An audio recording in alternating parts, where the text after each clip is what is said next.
Pour le musicien, de partir d'une vraie toile blanche est quelque chose qui est extraordinaire. D'habiter le silence sans le polluer est un défi et un plaisir pour un musicien.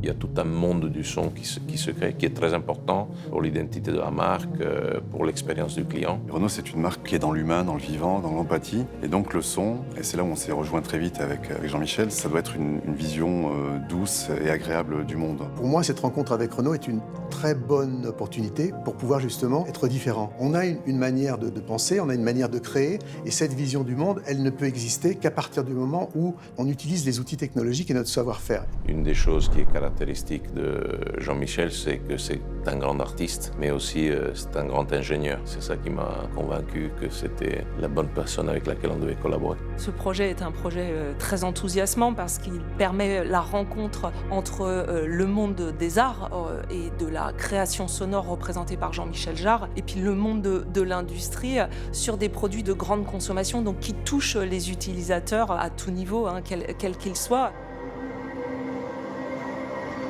C'est très silencieux, une voiture électrique. Donc voilà, il faut l'entendre venir et on a besoin d'un certain niveau de décibels d'un son émis par la voiture. Et donc on essaie de designer un son agréable ou signifiant pour la marque. Et c'est drôle parce que quand on devait choisir, moi et Jean-Michel, on était toujours d'accord.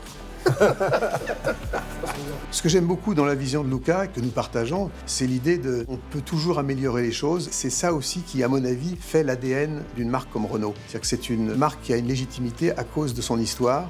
Et je pense que c'est aussi ça qu'il faut arriver à faire passer dans les quelques secondes du son d'un moteur. Ça paraît ambitieux, ça paraît utopique, mais c'est le but que je me suis fixé, c'est le but que nous nous sommes fixés avec l'équipe.